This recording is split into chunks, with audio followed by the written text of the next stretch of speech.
Hi, welcome to The Art of Yoga with Cat Justice. And this is going to be a very non-traditional yoga video because it's not going to be exactly yoga. We'll incorporate some yoga into the movements, but what this is it's a little bit of an experiential anatomy lesson. So we're going to go through the anatomy of the body from our toes to our head and everything in between. And we're going to look at particularly the myofascial and musculoskeletal systems, but not from this didactic point of view of teaching about the leg bones connected to the hip bone or all of that stuff. We're going to learn about our anatomy by feeling it and by moving and learning how our body systems interact. It's going to be super fun.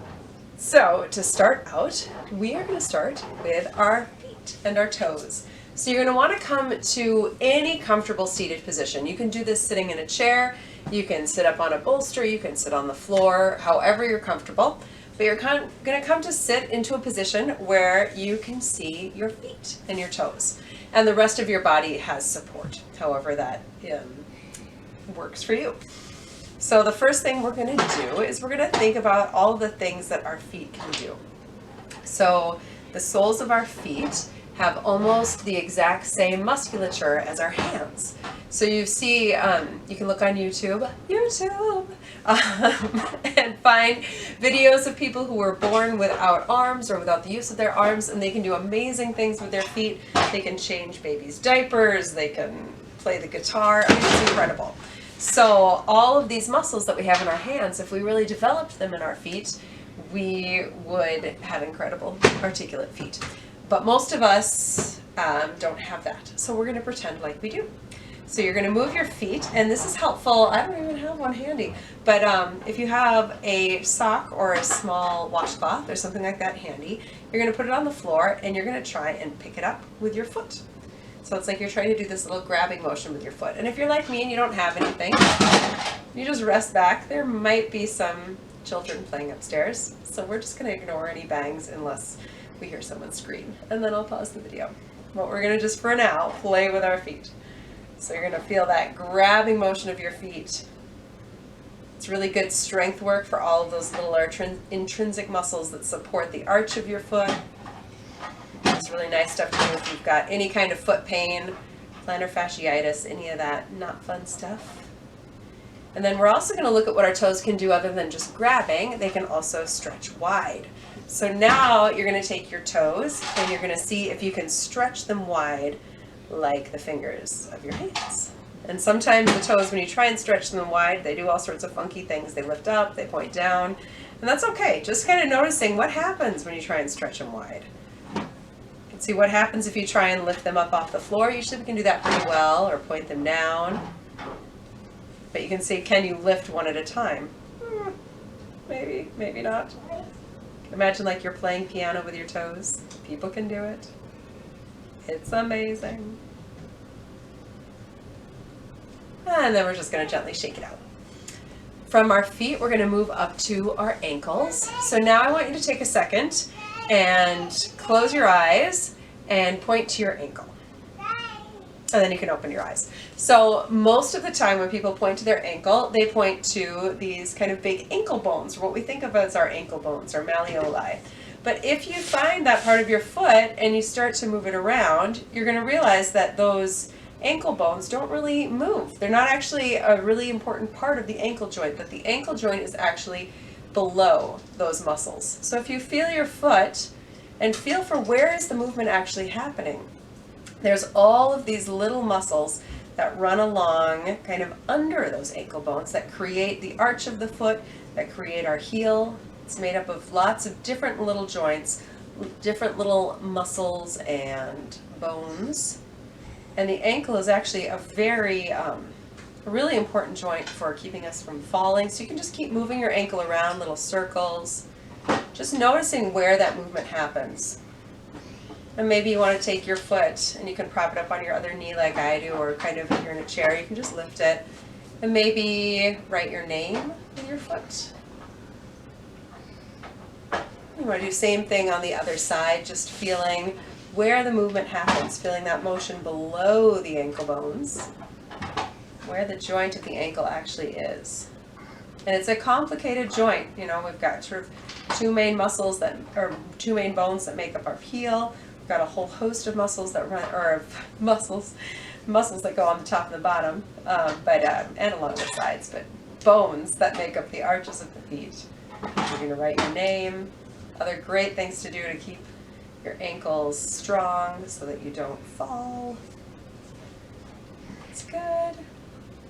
And then from here, you can shake it out. And we're going to move up to our knees. So the knees are fun because they are hinge joints mostly. So when we think of a hinge joint, we think of a joint kind of like the elbow is also mostly a hinge joint, but not completely. But joints that kind of go in one direction, that open and close. And that's mostly true of the knee. The knees have these fun little things though called kneecaps or patellae. And if you straighten your legs and kind of feel your kneecaps, you'll notice, wow, they can move a lot when our legs are straight and relaxed. They're one of the only free-floating bones in the body. And then if you bend your knees, whoa, nope, not moving. They get really tight. And so they provide stability kind of when our legs are moving to kind of help to anchor and create lines of pull for the muscles. But also that hinge joint that we've got at the knee, it works nicely as a hinge when the legs are straight. If you wave your feet back and forth like you're waving high, that motion's going to come from your hip. But if you bend your knee and hold the leg steady and wave your foot to wave it high, you're going to notice actually that hinge joint has a little bit of rotation. If the knee is bent, our leg can rotate, and the more we bend it, the more it should be able to rotate. It kind of unlocks that hinge joint. So we do have a little bit of rotation there, which is helpful when we're doing fast movements and we need to change direction when our knee is bent. So we just feel that rotation motion on both sides. You feel how it gets more and more ability to rotate as it bends, and then less and less as it straightens. Pretty fun. And then the next place we're going to go is the hips. So to find our hips, it's helpful to get down on the floor, or you can lie on a couch or a bed if that's more comfortable for you. But we're going to come all the way down onto our backs.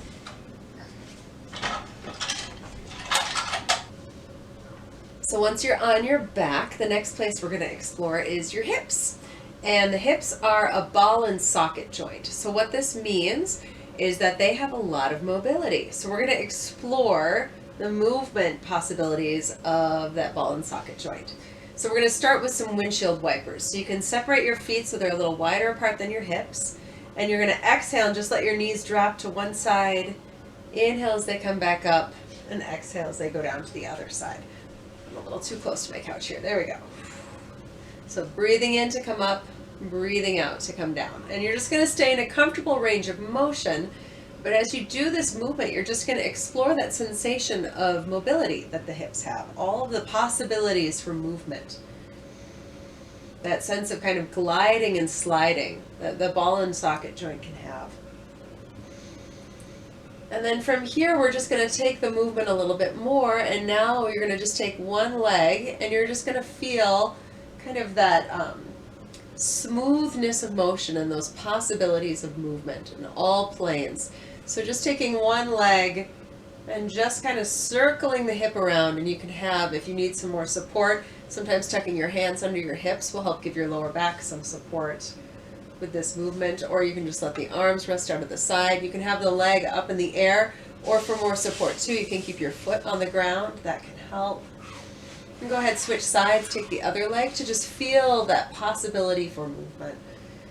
Doesn't matter what it looks like, it's what it feels like, trying to get into that sensory kind of mind-body frame of mind. Just the feeling of the movement of the body. Breathing as you go.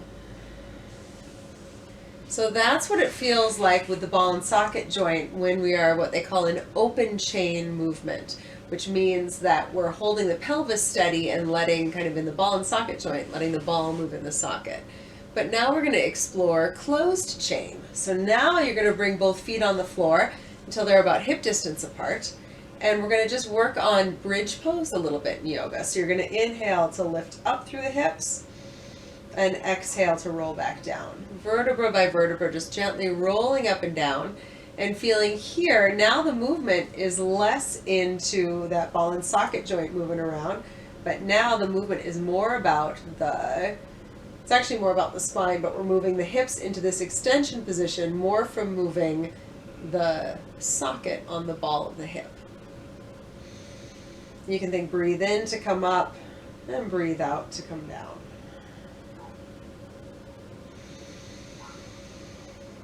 And then from here, we're just going to allow this movement to kind of organically move into whatever it wants to be. Sometimes we call this surfing our pelvis.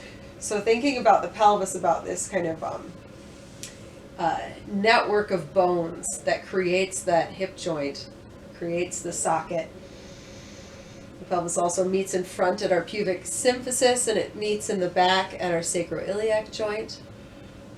So you're just going to kind of let your hips move as if they're kind of surfing on gentle waves, breathing as you go, again, never holding the breath. You can see what it feels like to reach through one knee and then the other, but just really enjoying that motion. And then we're going to slowly calm the waters of our surfing pelvis and just very gently bring it back down. And then from here, you're going to let your knees open out to your sides. If you want some support, you can tuck some pillows under your legs, or you can make gentle fists and rest tuck your fists kind of right in next to your hip joint. Or you can just let things open, letting the breath wash down into the belly. And then from here, we're going to move on up. So now we're going to work through the belly and the lower back. So this is an area that can be a big troublemaker for some people, because we want to use the strength in our belly to support our lower back. The lower back is vulnerable for all sorts of not fun things. So we're going to help make the belly and the back work well together. So to do that, we're going to start with some more hip work, actually, some pelvic tilts. So you're going to bring your feet back in so they're right under your knees. And we're just going to do some rocking. Some people call this pelvic tilts or pelvic rocking. But you're going to exhale and roll the pelvis back and feel your lower back just gently flatten. And then we're going to inhale and rock forward and feel the lower back gently arch. So just moving through a comfortable range of motion. Breathing in as you rock forward, breathing out as you rock back.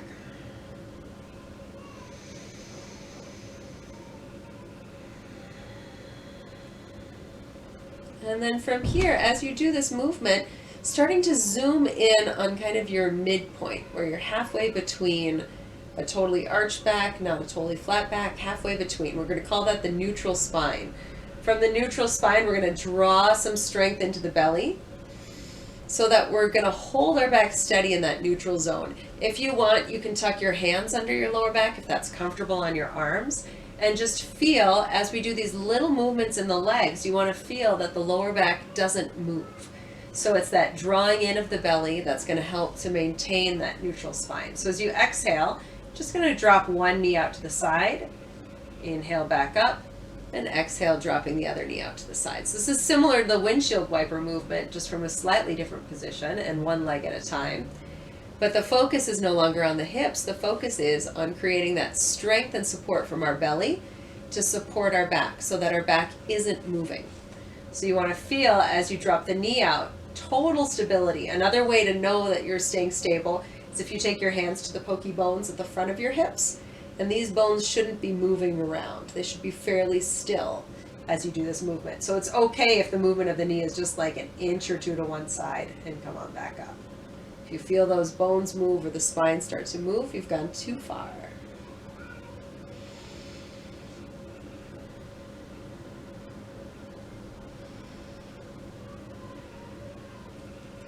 And then from here, we're just gonna just let it relax for a moment. Feel your breath dropping back down into our belly. So even though we want to have that accessible strength in our core, we also want our core to be soft. We want our belly to be able to relax so that the breath can move through it, so that it's not hard and held all the time.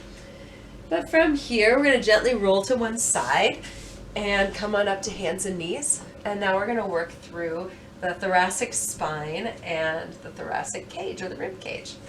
So we're going to use cat and cow to help us move through these guys. So you're going to exhale, round through the back as you exhale. Inhale, gently arch. And staying in that comfortable range of motion. Movement can be big, it can be small. And we're just going to explore what it's like to take the movement a little bit more into that mid-back zone. So from here, as you inhale for cow, shift your hips back slightly and feel that back bend moving up into kind of that mid-back area. And then as you exhale, coming back to neutral. And inhale, feel the back bend. And exhale, back to neutral.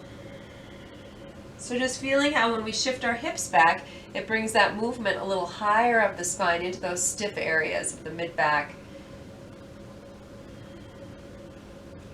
And coming back to neutral now, keeping the hips over the knees for a couple more rounds. And then from here, we're going to feel the opposite. So now as you inhale for cow, just stay neutral. And then as you exhale for cat, round it back and push back a little. So we inhale neutral and exhale rounding back. And it might feel a little easier this second version because that part of our back, our thoracic spine, likes to curve forward like this. It likes to round forward. That's kind of the natural curve of the back. And it's not a bad thing. It's only a bad thing if we get stuck in that curve. So we want to be able to move in or out of it. And here too, we're thinking about open and closed chain. You can come back to neutral because now we're moving into the shoulder. So go ahead and come now to any comfortable seated position, however you're comfortable sitting. And we're going to take another little pop quiz moment to find our shoulders. So go ahead, close your eyes and point to where you think your shoulder is. And open your eyes. So most people, when we think about our shoulder joint, we point to here, kind of these outer edges of our arms. But you can feel as you start to move that that's not actually a joint. This is just part of our bones, similar to how those ankle bones aren't actually part of our ankle joint, or they're not a mobile part of it, or at least not a very big one. They do move a little bit. It's too complicated. Keep it simple. But you can feel the movement's not happening here. This is just our upper arm. The movement of the shoulder, we have a little ball and socket joint like we did in the hip that kind of comes right into here. And you can feel sort of the top of it. If you feel up the arm bone, you're going to feel this little ridge. And you can feel as you reach your arm up, kind of a little bit of a dimple appears in that ridge. And then if you follow that ridge forward towards the front of your body, you're going to feel another little ridge. And this is a part of our shoulder joint called the acromioclavicular joint, where our collarbone in the front meets our shoulder blade in the back. And it's kind of the lid on the ball and socket joint. And you can feel as you move your arm that there's motion there, that's a joint. It moves. It needs movement. You don't want it unstable, but you want movement there. And then if you keep feeling along your collarbones, you're going to come around into the front to where the collarbone meets our sternum. If you reach your arm kind of forward and back, it's an easy way to feel some movement here, or reach your arm way up or way down, and you're going to feel some movement in that sternoclavicular joint, so where our sternum and our collarbone come together. So this is part of our shoulder. Our shoulder's all the way here in the front of our body. And keep just moving the arm around just for funsies. And then you can feel along the collarbone and back to that acromioclavicular joint, back to the, we call it the glenohumeral joint, the ball and socket part. And then all the way around the back, we have these things called scapulae or shoulder blades. So the shoulder blades are a really, really mobile part of the shoulder joint, or they should be. We want them to be able to rotate and to glide and slide along the rib cage to allow for movement to happen at the arms. But what can often happen to the shoulder blades is that they can get stuck. So then when we try and reach the arms, we have trouble getting that movement in. So we're going to focus in on our shoulder girdles, and we're going to focus on the shoulder blades. So to do this, you're gonna come down to lie on your side. And if it's nice, if you want some support, you can bring a pillow or something under your head, or you can just let your head lay on your side if that's comfortable. From here, we're gonna just slide our top arm along the bottom arm. And as you inhale and slide forward and exhale and slide back, you're just gonna feel that motion happening at your shoulder blade at that top arm, sliding forward and back. And some people might want to stay with this, others might want to take it out. We call it a reach and roll. I run into my couch, but you can take it into a full twist and then rewind the movement. You can take it into a little shoulder circle, reaching up overhead. You can go all the way around or just part of the way around. But really what you want to be feeling is that movement at the shoulder blade. How much that rotation and that sliding and gliding movement at the shoulder blade helps to create that nice mobile joint. Because again, our shoulders are like our hips. We want them to have lots of movement. So go ahead now and switch sides, whatever side you were doing. You can come down to the other side. And you can get support under your neck if you want, but you're just going to glide and slide from here. Sliding forward, sliding back. And you can take it into that full, sometimes we call it a paintbrush twist or a reach and roll. Twisting the body. It's okay to lift the knees in that twist and coming back. You can take it into the little shoulder circles, reaching up and over. You can come all the way around. You can go both directions if you don't have a couch that you run into. Playing around with that shoulder movement. And then when you're ready, we can come back to lie back to our backs, back onto your back.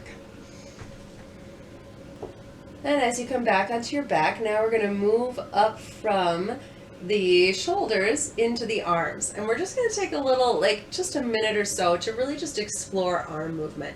So wiggling the fingers, you can feel kind of the elbows are sort of that hinge joint, kind of like the knees, but they also have a little rotation in them. You can feel that flipping the palms up and down. So like the knees, they're not a strict hinge. They got a little flare to them. But then from here, we're going to just kind of let the arms go loosey-goosey and rest down so that we can move up to the neck. So our neck is made out of seven cervical vertebrae that we are going to just nod our head up and down and just feel really subtly the movement that's happening at the sub-occipital space. So the occiput is sort of the little bump at the back of our head. So if you go just under that occipital ridge to where the skull and spine come together. When we do this little nodding movement here, it helps to open up that space. That space is chronically tense on most of us. You don't want to be flattening out your neck or giving yourself a double chin. It's little movements. Excuse me. If you want more support with it, you can have a little blanket roll or a towel roll under your neck to support it. So we nod the head yes, and then we're going to do just little like side bends of the head. So just gently tilting one ear towards the other. Just again, thinking about opening up that space where the skull and the spine come together. Think of keeping your jaw relaxed, lips together, teeth apart. And then from here, we're going to just draw little circles with the tip of our nose. Breathing as you go. Switch directions, draw circles the other way. So we're just loosening up that really chronically overworked and tight area. And then from here, go ahead and smush up your face, make your face really small, feel all those muscles of expression into the face. And then you're going to make your face really big, open your eyes, you might want to open the palms of your hands too. You can even stick out your tongue, we'll do some lion in yoga. And then smush up your face again. And then let it relax. And from here, as you relax, maybe even closing your eyes, you can let your jaw relax. So to get the jaw relaxed, we have lips together, teeth slightly apart, and then the tip of your tongue is going to rest just behind the top front teeth at the roof of your mouth.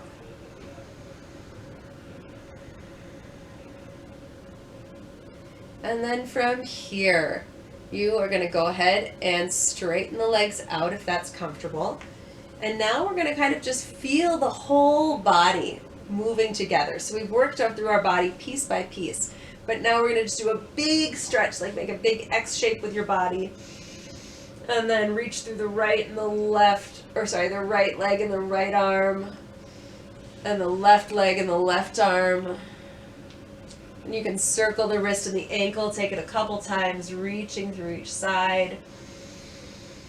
And then from here, it's just kind of playtime for the whole body. We've taken the body piece by piece, and now we want to put it back together. So you're just going to feel sort of these broad motions of the body.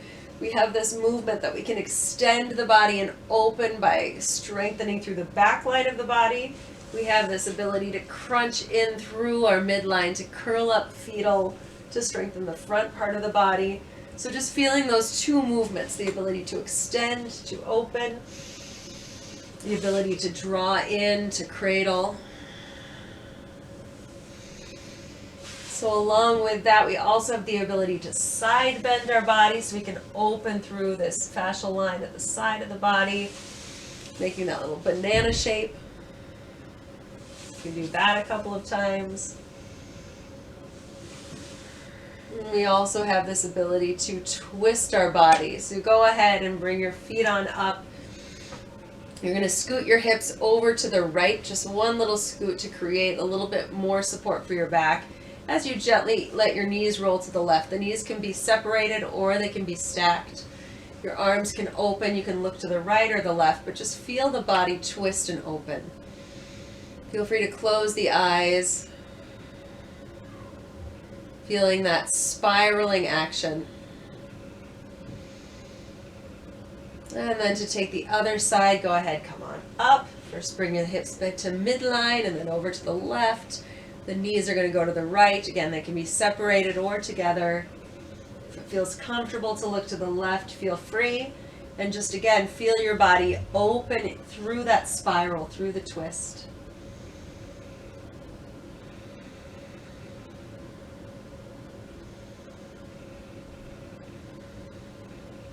And gently unwind. And coming back to midline, bring the hips back. One last little hug for the knees. And then from here, go ahead and release the legs down. If you want support, you can put some pillows under your knees. Go ahead, close your eyes. Let your body melt. Even though this wasn't an official quote-unquote yoga class, we're going to treat it like as if it is one. And we're going to take a shavasana, take a little relaxation at the end.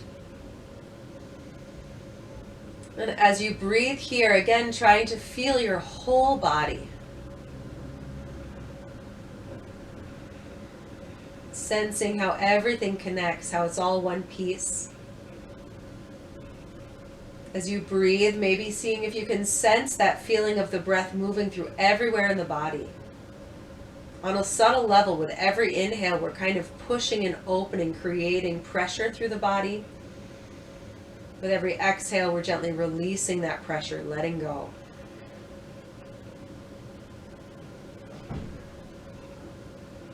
You can imagine too how much fluid is inside our bodies, that we are mostly water. So that as we breathe, it's like the water just kind of swooshes around. And also, water can't be tense. See if you can feel that liquid state of the body. Let it relax, let it melt.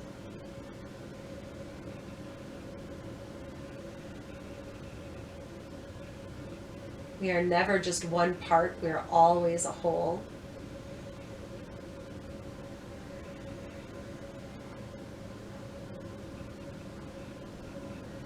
And when you really get down to the fundamental nuclear physics, as far as I understand what we understand, there actually isn't a lot of separation between our bodies and the rest of the world anyway. Letting go of that sense of separation, coming back to that sense of wholeness.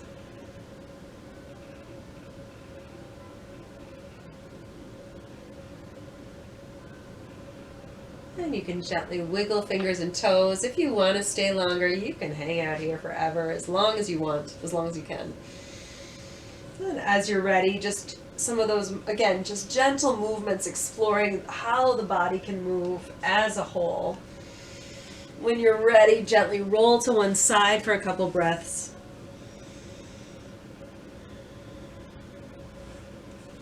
And then gently making your way up to seated. As you come on up, you can think about bringing heart over hips, head over heart, letting the body just kind of drop into a natural, relaxed alignment. And we can take the hands and we'll inhale, let them come up overhead, palms to touch. Exhale, thumbs to the forehead for peaceful thoughts, to the mouth for peaceful words, to the heart for peaceful action. Om Shanti. Namaste. Thank you so much, everyone, for playing in this little moving anatomy course with me, mini moving anatomy. Yeah, I hope you had fun. I hope you learned something about how your body moves and how it works. And I hope you have a wonderful rest of your day or evening or whatever you got. Thanks so much. Namaste.